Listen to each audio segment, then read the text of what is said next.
Ben Stoke की 2017 की street fight वाली कंट्रोवर्सी से रिलेटेड आपने बहुत सारी वीडियोस या क्लिप्स देखी होंगी। आज के इस वीडियो में हम बात करेंगे कि उस कंट्रोवर्सी का बिहाइंड द सीन क्या कंप्लीट स्टोरी थी, बेन स्टोक उस तरह की फाइट में कैसे इन्वॉल्व हो गए, बेन स्टोक का उस कंट्रोवर्सी से क्या लेना देना है। बहुत सारे आपने क्लिप्स वीडियोस देखी होंगी। उस कंट्रोवर्सी को कंप्लीट एक्सप्लेन करने की आज की इस वीडियो में हम कोशिश करेंगे। बात है 24 सितंबर 2017 की, इंग्लैंड और वेस्टइंडीज के बीच में तीसरा ओडीआई मैच खेला जा रहा था, जिसमें इंग्लैंड ने पहले बैटिंग करते हुए 369 रन स्कोर किए और सेकंड इनिंग में जब वेस्टइंडीज बैटिंग करने के लिए आई तो वेस्टइंडीज की टीम 245 रन पे ऑल आउट हो गई। और जैसे इंग्लैंड ने मैच जीता, इंग्लिश प्लेयर का जो कल्चर होता है, मैच जीतने के बाद वो अपनी जीत को सेलिब्रेट करने के लिए, अपनी विक्ट्री को सेलिब्रेट करने के लिए पब्स में जाके, नाइट क्लब में जाके अपनी जीत को वो सेलिब्रेट करते। उसी तरह का एक नॉर्मल सिचुएशन थी, एक नॉर्मल डे था जब बेन स्टोक और एलेक्स हेल्स नाइट क्लब में जाकर अगले दिन 25 सितंबर 2017 को अपनी जीत को सेलिब्रेट करने के लिए, जो एक नॉर्मल एक जो नाइट क्लब का जो कल्चर होता है इंग्लैंड में, उस तरह का वो अपनी जीत को सेलिब्रेट करने के लिए एलेक्स हेल्स और बेन स्टोक जब नाइट क्लब में गए और वहां से जब वो आए तो जाहिर सी बात है नाइट क्लब में जाके वो पानी पीने के लिए तो नहीं गए होंगे।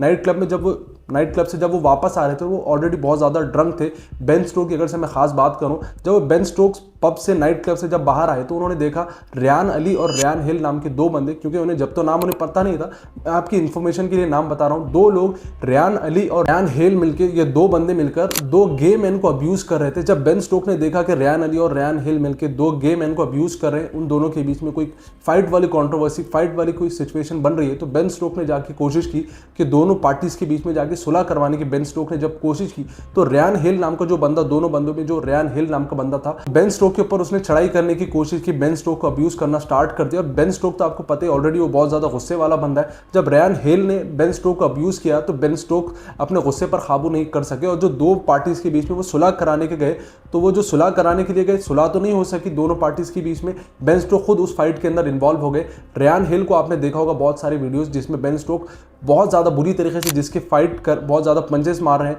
तो वो जो इस बंदे को पंचेस मार रहे हैं उसका नाम था रियान हिल। जब उसने अब्यूज़ किया और बेन स्टोक के पंचेस की वजह से वो ऑन द स्पॉट वो कॉन्शियस हो गया, बेहोश हो गया। और ये जो पूरी कंट्रोवर्सी थी, बेन स्टोक जिस तरह फाइट में इन्वॉल्व होने के बाद जिस तरह उन्होंने रियान हिल के ऊपर पंचेस मारे, रियान हिल के साथ जो उनकी फाइट वाली जो पूरा सीन था, वो जो नाइट क्लब के बाहर के एक सीसीटीवी कैमरे में वो सब चीज़ें कैद होगी, कैप्चर होगी। अब बेन स्टोक क्योंकि ऑलरेडी ड्रंक थे तो वो उन्हें अपनी चीज़ों पर, वो अपने एक्शन पर काबू नहीं पा रहे थे और वो इतनी ज़्यादा, वो फाइट इतनी ज़्यादा क्रिटिकल हो गई, इतनी ज़्यादा सीन इतना ज़्यादा वहाँ पे क्रिटिकल हो गया कि कुछ देर के बाद पुलिस आई और पुलिस ने बेन स्टोक को अरेस्ट कर लिया और एक रात के लिए बेन स्टोक को जेल में भी रहना पड़ा। अब जब बेन स्टोक अरेस्ट हो गए एक रात के लिए, जब उन्हें जेल में रहना पड़ा, तो जो मैच खेला जा रहा था आपको याद होगा, ब्रिस्टल में वो मैच खेला जा रहा था और ब्रिस्टल के क्राउन कोर्ट में, ब्रिस्टल के जो ऑब्वियसली जो उनका जो जुडिशियल सिस्टम होता है, ब्रिस्टल क्राउन कोर्ट में ये केस दर्ज भी हो गया कि बेन स्टोक इस तरह का पब्लिक में इस तरह की वायलेंस कर रहे थे, पब्लिक में इस तरह की फाइट कर रहे थे। तो अफरे नाम के केस से, अफरे नाम के एक चार्ज से उनके ऊपर एक केस दर्ज हुआ। अफरे की अगर से मैं आपको मीनिंग बताऊं, अफरे चार्ज की अगर से मैं आपको मीनिंग बताऊं,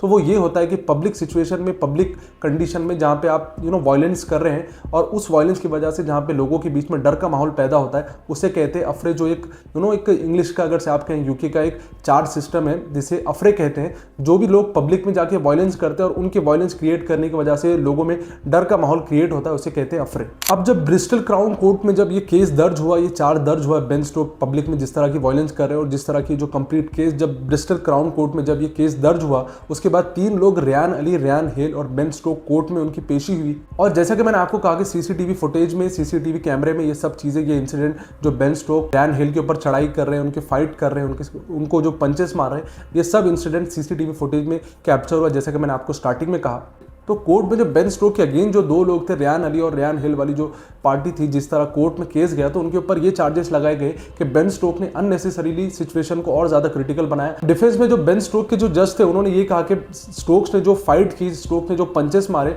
वो अपने सेल्फ डिफेंस के लिए और सामने वाले की सिक्योरिटी के लिए, जैसा कि वो दो गे मैन को अब्यूज किया जा रहा था, जैसे मैंने आपको बताया दो गे मैन को अब्यूज किया जा रहा था, उनको बचाने के लिए बेन स्टोक उसके बीच में, उस सिचुएशन में, उस फाइट में इन्वॉल्व है। ये कहना था जो बेन स्टोक के जो लॉयर थे, जो जज थे, जो बेन स्टोक का केस लड़ रहे थे, उनका ये कहना था कि बेन स्टोक्स ने अपने सेल्फ डिफेंस के लिए फाइट की और दूसरे को बचाने के लिए वो दो गे मैन को बचाने के लिए वो फाइट में इन्वॉल्व है। तो बेन स्टोक के जो लॉयर थे, उनका ये कहना था कि he was acting in self defence and protecting others. अब यहाँ पे दो तीन पॉइंट्स ऐसे हैं जिन्हें नोट करना बहुत ज्यादा जरूरी है कि ऑलरेडी बेन स्टोक उस फाइट में इन्वॉल्व नहीं थे। जब उन्होंने देखा कि दो गे मैन को अब्यूज किया जा रहा है, तो वो फाइट में इन्वॉल्व हुए। और जो फाइट में इन्वॉल्व होने का उनका जो रीजन था, वो ये था कि वो जाके वो जो दो गे मैन को अब्यूज किया जा रहा था, उन्हें जाके बचाने का बेन स्टोक की इंटेंट थी। पॉइंट ये था, दूसरी सिचुएशन ये थी कि बेन स्टोक ने जाके उन्हें बचाया, और तीसरा ये था कि सिचुएशन ऑलरेडी पहले से वॉयलेंट थी। ऐसा नहीं कि बेन स्टोक के जाने के बाद सिचुएशन ज़्यादा वॉयलेंट हो गई, ऑलरेडी सिचुएशन वॉयलेंट थी। बेन स्टोक ने सिर्फ जाके उस लड़ाई को रुकवाने की कोशिश की। दो गे मैन अब्यूज़ को, जिन्हें अब्यूज़ किया जा रहा था, उन्हें बचाने की सिर्फ बेन स्टोक ने कोशिश की थी।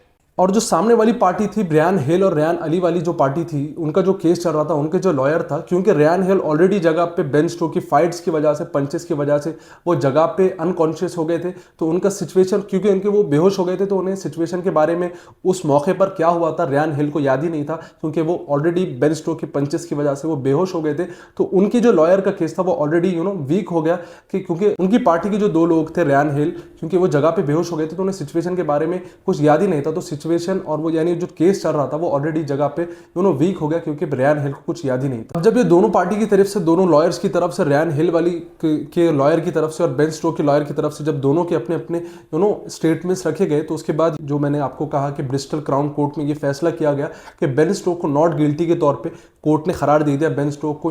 मुजरिम नहीं है वो, इस तरह का उन्हें करार दे दिया गया। नॉट गिल्टी के तौर पे बेन स्टोक को रिलीफ मिला, क्योंकि बेन स्टोक ऑलरेडी उस फाइट में पहले से इन्वॉल्व नहीं थे। बेन स्टोक किसी और को बचाने के लिए फाइट में इन्वॉल्व है, जिसकी वजह से ब्रिस्टल क्राउन कोर्ट ने यह फैसला किया कि बेन स्टोक्स नॉट गिल्टी है। तो ये कंप्लीट स्टोरी थी 2017 में जो स्ट्रीट फाइट वाली कंट्रोवर्सी बेन स्टोक के बीच में हुई थी। तो उसकी कंप्लीट स्टोरी मैंने आपको बताई। आई होप आपको ये वीडियो पसंद आया होगा। वीडियो पसंद आया तो ज़्यादा से ज़्यादा हमारे चैनल को सब्सक्राइब करें। कमेंट रिलेटेड से रिलेटेड मैंने बहुत सारी वीडियोस पिछले कुछ टाइम में बनाई, वो भी आप हमारे चैनल पर जाकर देख सकते हैं। ज़्यादा से ज़्यादा सब्सक्राइब करें। Thank you for watching.